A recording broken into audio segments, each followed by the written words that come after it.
Hey y'all, welcome back. There are so many reasons why we might engage with our ancestors in our spiritual practice. It could be for gratitude and tradition. Maybe you're seeking protection or guidance or wisdom. No matter what, ultimately, you are engaging in memory work. I speak a little bit more about that on my podcast on episode 1. That podcast episode is inspired by Toni Morrison's The Site of Memory and also the Anansi stories that survived the Atlantic slave trade and spread throughout the Afro diaspora. We don't have a long memory by ourselves.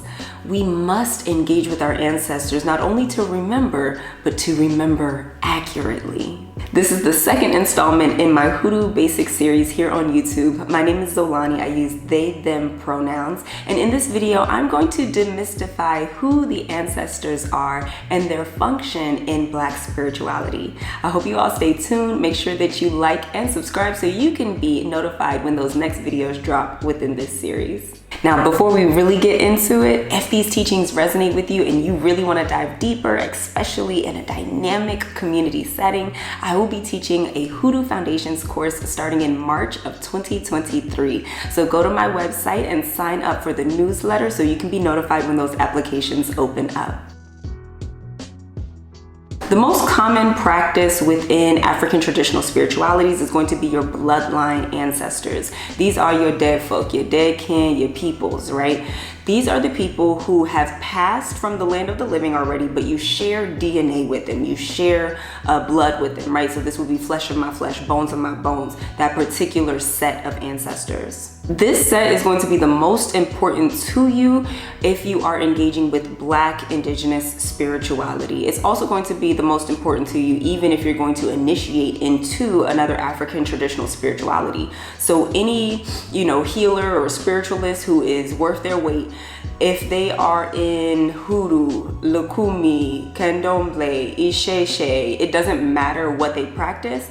All of them, if they're good, if they have their ethics in order, they're going to tell you that you need to have a relationship with your ancestors first, your bloodline first. Africana cultures share basic assumptions about ancestors: their ability to provide a bond within the social sphere, their power to protect or afflict depending on the relationship that the living members of their family maintain with them, and the possibilities of soliciting their intervention through veneration. It is believed that the eldest members of the living community who have a vested authority and interest in the social and physical conditions of their kin go on to become ancestors. Based on African worldviews, if a person reached elderhood in the land of the living, so when they were living, they would go on to become a strong and wise ancestor in the ancestral realm or in the spiritual realm. This is because of all that they lived through on earth. This is also because wisdom and experience are two different things. Wisdom is typically extracted from experience and it happens over time, right? So the probability of an elder having wisdom is much higher than a younger person having wisdom. Now, I also want to be clear, that doesn't mean that young people do not have wisdom. This doesn't mean that if someone died younger that they don't have a wisdom with them. It's simply more probable if somebody reached older age or elderhood while they were in the land of the living. In fact, being an elder often comes with this responsibility of extracting the wisdom from your life and then sharing it with the community, or at least with your family, at least in the African worldview. And remember, that does not mean that all old people are wise, because I'm sure all of us know some older people who we kind of side-eye like, oh, I don't know about that. Now, bloodline lineage and ancestral veneration can be a little bit of a sore spot for those of us who may be queer and trans and either excommunicated or separated from our families of origin. It can feel really difficult and conflicting to be like, do I have to put this person on the altar? Because when they were in the land of the living, they were super homophobic or queerphobic or even fatphobic, right? That if somebody was abusive to you in the land of the living, or if you approach an ancestor spirit that you feel does not have your humanity at heart, like your best interest at heart, you do not have to venerate that particular spirit. okay?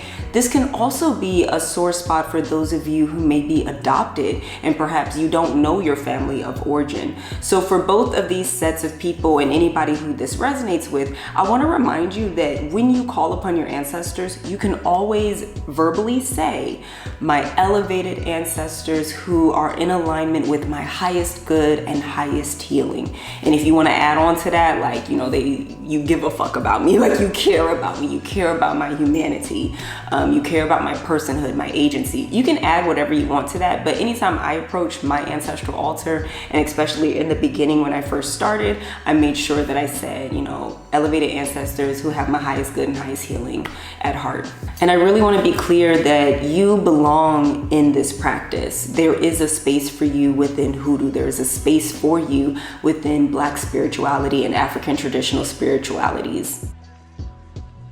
Now, don't forget that we also have elemental ancestors.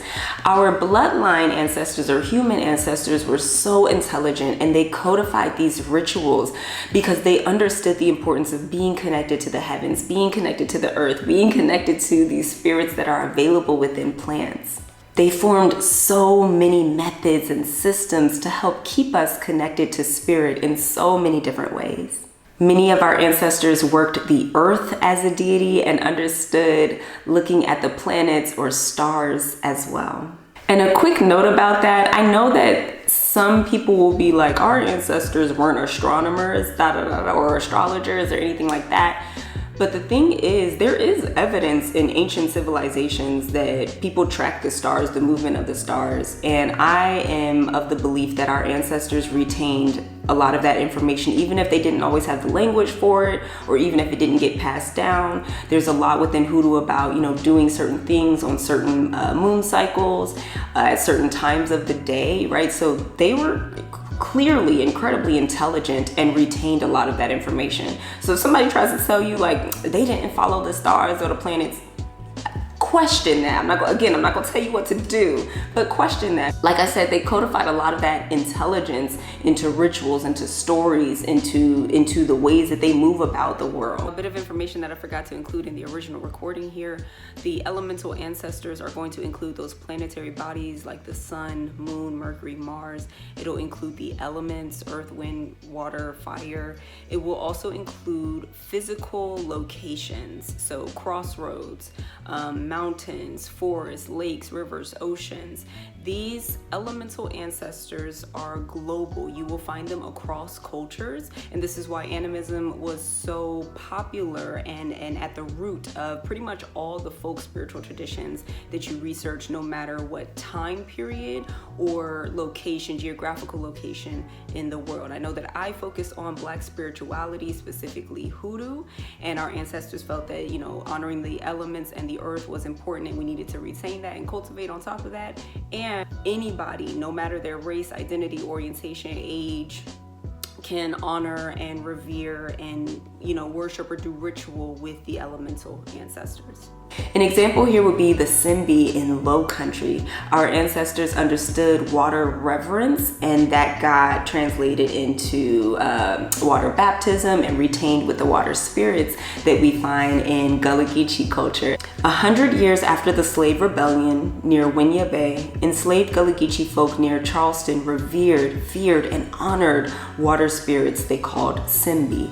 Like their Congo ancestors who regarded Simbi nature spirits as integral to the spiritual landscape, Gullah Geechee people believed the Simbi had joined them from Africa and could inhabit any body of water, protecting its natural environment and anybody who lived nearby. Simbis functioned as the chief intermediaries between the physical land of the living and the spiritual land of the dead. Historically, these connections to the spirits were so important that we revered these spirits in our names. Now, this is not a tradition that we see widely held anymore in African American culture, but in African culture and pre-colonial history as well, we do see a lot of people, we see the significance of naming, okay? We see that people have names that honor the Orisha, that honor the land. They often honor the day of the week that person was born. Wisdom from the Akan people of the Gold Coast, now modern day Ghana, says, The child born on a day sacred to one of these gods is believed to be under their protection, and to tighten the bond, the child is given a special name to connect with their Akra Gia.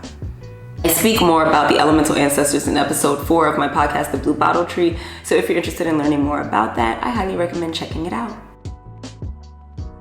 The elemental ancestors are also communal ancestors, but in this section, I'm speaking specifically about people who were in the land of the living that we now consider communal ancestors.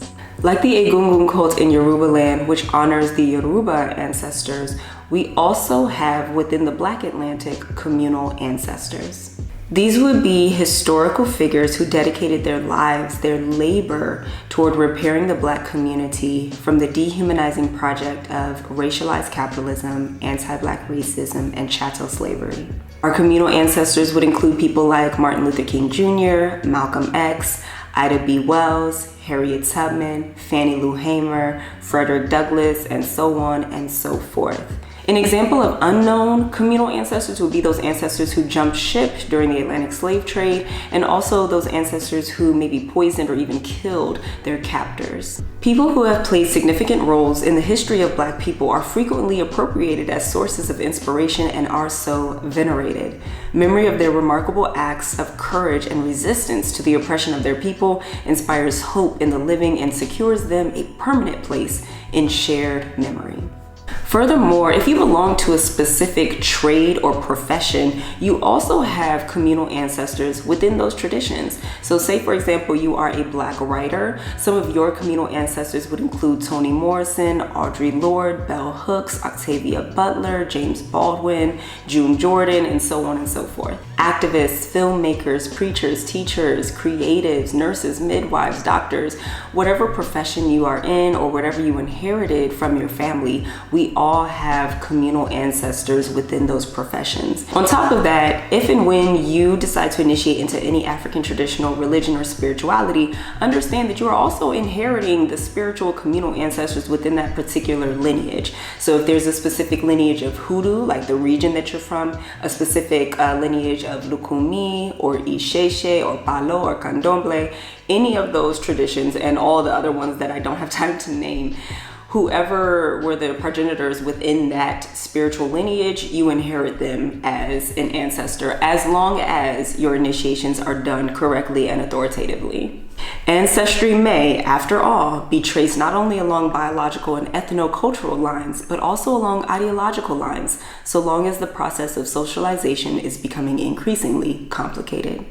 Now, this is a really important note. With communal and cultural ancestors, you might not actually put them on your ancestral altar, the one that's dedicated to your bloodline, but you can have a separate space for your communal ancestors. So that could look, sometimes it actually just looks like a bookshelf, especially if it's an ideological ancestor. You really like their thoughts, you like their frameworks, you like their pedagogy. It could just be a bookshelf. For some of you, it might actually be another separate altar. However, I personally, this is my personal opinion, I think the best way to engage with those communal ancestors is to honor their memory and their works by extending their lineage. So if there is a particular framework, concept, idea, philosophy that you really appreciate from them, try to integrate that into your life. Try to, integrate that into your praxis, right? The way that you move about the world. That is one of the best ways to honor our cultural and communal ancestors. Besides that, you can always speak their name, you can pour them libation, you can give thanks, you can light them a candle. Just understand that you might not want to put them on your bloodline altar. And don't forget, another incredible way to honor them is to build like-minded community with other people who appreciate and revere their works. Now, real quick, I want everybody watching this to understand that you are a future ancestor, right? From where we came, we are going to return. When a child is about to be born, the soul of a matrilineal ancestor representing Nyame embraces it during its goodbye ceremony in heaven. And it is believed that a child will be born after the death of a mature person. So in the South, we often say, that baby been here before.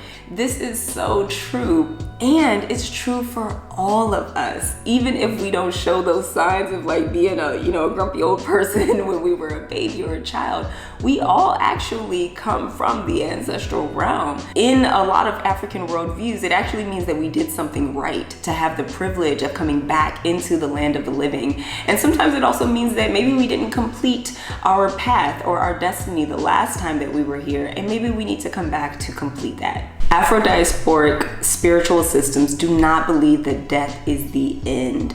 We believe that death is a transition. So there are plenty of misconceptions about ancestral veneration, like it being a devilish practice. I want to make it clear that that is an anti-Black framework or anti-Black way of viewing the world. It is made to separate you from African worldviews, from pre-colonial worldviews as well. But the major misconception that I want to address in this video is that we do not worship our ancestors, okay? They are not God. In no framework or ideology or African traditional spirituality do we believe that our ancestors are God or equate to God, okay? Ancestral veneration is a major tenet of African traditional spiritualities. You can watch the What is Hoodoo video if you want to learn a little bit more about that or need to refresh your memory. Now, we can definitely appeal to them, appease them, and petition to them, and this is because of their spiritual positionality. Now, speaking of spiritual positionality, I do try to release hierarchies in my spiritual and energetic worldviews and frameworks. However, for the purpose of this video and for time's sake, let me say it like this. We're in the land of the living, you know, right here. Our ancestors are above us, like hovering above the land of the living, and the deities and divinities would be above them or outside of them as well. This particular concept is also outlined by Bolaji Idowu in African Traditional Religion, A Definition. They say, Africans make a distinction between deity, the divinities, and ancestors. Deity and the divinities are distinctly out of the supersensitive world, while the ancestors are of the living person's kith and kin. The ancestors are related to the living community in a way that cannot be claimed for deity or the divinities, who are definitely of a different order. This places them in a position to mediate between the living and the deities. So again, spiritual positionality, and keeping it very simple for this video, we're in the land of the living, our ancestors hovering above, and deities and divinities are outside of what is called the super sensitive world. So here, the physicality of the world, right? So because of this positionality, our ancestors are then able to mediate between us in the land of the living and the deities that are out and out and maybe beyond our reach sometimes. So finally, before we close, I do want to speak a bit about the function of our ancestors and engaging in this memory work that I stated at the very beginning of this video. We use our ancestors to remember not only ourselves, but our cultures, our communal and spiritual inheritances, and history. And we engage our ancestors in this memory work so that we can remember accurately, so that things don't get whitewashed or, swept aside or swept under the rug or ignored. These are narratives that are incredibly important to us as a people, as a culture, and they impact and influence our understanding and shaping of our identities. The main point that I want to drive home is made succinct by Elizabeth Perez. She says, the memory work pioneered by folks of the Afro diaspora reconstitutes their Blackness within the socio-cultural framework of a global African diaspora. So this memory work, this remembering of our wholeness, our self-determination, and tapping into ancestral memory helps us to see ourselves outside of oppressive gazes or anything that would promote that project of dehumanization, of anti-Black racism, of racialized capitalism. Our stories and our identities are incomplete without our ancestors. I would even go as far as saying that our Blackness is incomplete without our ancestors. Now, with our ancestors and the memory work, I do want to be clear that we don't need to idealize the past. Our memory informed by our ancestors is supposed to prepare us and propel us into the future. While I love ancestral wisdom and some of the concepts, ways of being, worldviews, and medicines that our ancestors have gifted us and have retained for us, we don't have to pretend that everything was perfect. In fact, I would go as far as saying none of it was perfect, because we're still here and we are still growing as a people, as a culture, and as a community. We are meant to advance, adapt, and innovate on top of our ancestors' memory and the wisdom that they give or bestow upon us. We are meant to build on top of these inheritances and then offer something for future generations to inherit and build on top of as well. That is why we are getting our chance right now in the land of the living with the support of our ancestors. Thank you so much for tuning into this installment of my Hoodoo Basics series here on YouTube. Again, if you are interested in learning more, I will be teaching Hoodoo Foundations starting in March of 2023. I would be so honored and privileged to have you in that class with me and other Black, queer, creatives, innovators, spiritualists, healers who want to join in dynamic community engagement and learn these teachings together. Information is available on my website and you can find the link below. I will see you all in the next video where I'll be talking about offerings and the significance of offerings and how to make your altar a place of power. Thank you all so much. My name is Xolani and I will see you all in the next video. Take care.